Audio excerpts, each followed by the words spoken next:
What's going on, y'all? Welcome back to another review for Stranger Things, Season 4, Episode 2, called Vecna's Curse. Now, this picks up basically the morning after the events of the first episode, and this episode was good. It was a lot of suspense, a lot of drama. Now, this episode was basically another episode that has to deal with, some with the fallout of another person's, what happened to this other person that we've been wondering, how, if he, was he alive, did he die? Then, we thought this episode answers that question. But before I dive into it, I like to do, I like to give you a synopsis. This is chapter 2 called Vecna's Curse. A plane brings Mike to California, and a deadly body brings Hawkins to a halt. Nancy goes looking for leads. A shaken Eddie tells the gang what he saw. So, the synopsis kind of give it away just a little bit. Not it gives away with Eddie part, but yeah. I say that because I was hoping not to say Eddie's name to try to keep it somewhat spoiler free. But yes, so if you haven't seen the last episode, I could do it like this. If you haven't seen the last episode, I won't tell you why Eddie's involved. But something happens with a character. A particular character, who was messed up in season 3. Something happens with this character, and Eddie gets mixed up in the middle of it, thus bringing him into the game, bringing him into the known about what's really going on in Hawkins. So, like I said, the episode picks up the morning after the way how, if you've seen episode 1, you know how the way episode 1 ended.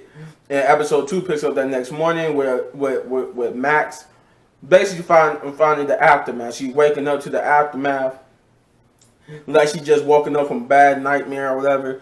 But she's waking up to the aftermath of what happened last night or the previous episode. And this is what kickstarts the adventure of this episode. So from there, Max realizes what's happened. She goes to investigate and see what the commotion's about and see the particular character who died. Thus, kick her into going to get the fight and trying to assemble was the Hawkins version of the gang to go investigate this crime, because at first she believes Eddie is guilty until she finds her friend dang it, like I wanted to say his name, but I forgot the boy's name.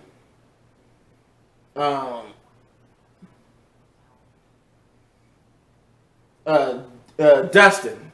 I was about to look for his name, but now I remember the Susie and Dustin. So she goes and finds Dustin, and Dustin doesn't believe about her claims, that he convinces her that it couldn't be him because he's not that type of person.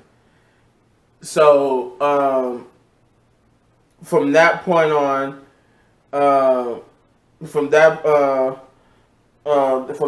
they goes to investigate. They go find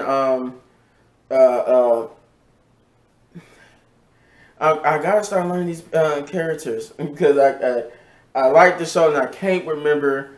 Every time I try to think of a new character's name, not new character but old character's name, like Max, Dustin, Mike, L, Lucas. Lucas is hungover from the celebration, and he too slowly learns what's going on in Hawkins. He hears the news, and he constantly get a look at his new friends and how his new friends are truly judgmental when they also hear the news, which shows that Lucas is coming to a crossroads where when he's realizing that maybe his new friends are not what he hoped they would be. You know, maybe he's starting to see like a real messed up, darker side to them. Um, but yeah, Max and Dustin, they go to recruit. Jesus Christ, why can't I remember the people's names?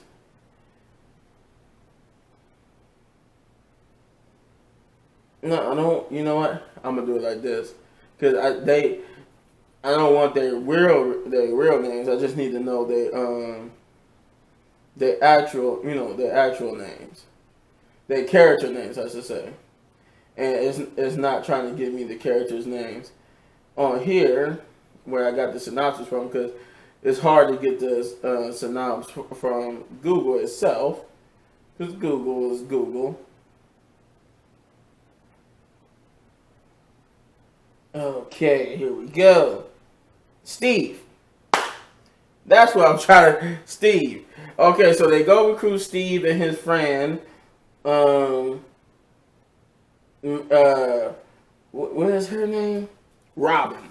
So Robin and Steve, they get rid of it. I'm sorry, I'm still trying to get used to these characters' names. The episodes are long, so it's a lot to unpack. So they go get Robin and Steve, and they use they three phones to try to track down Eddie, because Eddie is on the run from the police. And because obviously they think he's the prime suspect. Um, Switching over to Mike gets in. He goes to California to visit Elle, and they lie. They didn't waste time with Elle's lie. Like they wrapped that part up so quickly. So he goes to hang out with Elle, and he pretty much get the real awakening on what's going on with Elle in California. Um, now. Now we got a side story here with Joyce and with Joyce and Murray, and to where, if you see in the first episode, they're investigating this clue that she got that might lead to a certain characters, that might tell them what happened to a certain loved one. Things get real crazy with Nancy. Nancy and her little paper friend. They go investigate. They want to go investigate too. So this is like the episode that starts the investigation part of it. Everybody's investigating at this point, and things get real crazy. And we find out that he's already the next person you thought he was going to go after is not the next person he's going to go after. It seems like they saving that for episode 4, Dear Billy. But I'm pretty sure the next episode probably going to give us him. That's probably going where it starts at. But this episode pretty much he went after a whole different person that you didn't know, and it's like he's going like the main antagonist. He's seeking out people for a particular reason. While the reason I haven't really gotten that far yet, because I only have seen episode 1 and 2, and after this I'm gonna go do a reaction to 3. I don't understand what his full end game is, but it's pretty dark. It's pretty gnarly. We did get the first mention of Victor Creel in this episode. The overall tone was suspense with a lot of horror, but it also has some character drama, because I don't understand. And you get a hint of where they going with Will, and it was just like the little subplot with Will feels forced, and we get another subplot with Will's brother about his relationship with Nancy. So, in all, the episode was good. The episode was good. This episode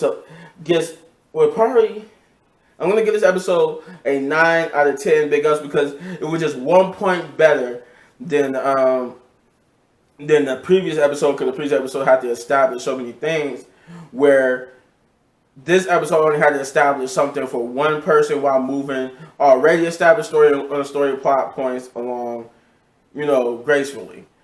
And the only, like I said, the only thing that I didn't really care about was the Will subplot. His whole dilemma with his girlfriend Nancy, or just not Will, but Will's brother, and Will's subplot with his whole whatever they doing with him, and his feeling of neglect in the third wheel, which I do get. This has been bubbling since the last season, when everybody had a girlfriend and he felt left out. But now they're moving it in the direction I hope they're not moving it to, because then it'd be forced. But that's all I got. If you enjoy this review, then you hit this button right there in the upper right corner for all of my reviews. And you enjoy this video so much you want to support the channel, all you gotta do is hit that like, subscribe, share, hit that notification button, hit that thanks button. And if you want to see my full reaction to episodes 1 and 2, become a super tribe member, hit that join button. But only if you want to. And as always, hit any one of these videos for more of my amazing content, but don't go anywhere, because I got I have the review for episode 3 the next day, because they're only doing them once a day, busting them out every day, each episode for each day, until we get to episode 7, because it's only 7 episodes. And I got some reactions and gameplay coming your way. So peace out. Thank you for being a tribe member. Peace.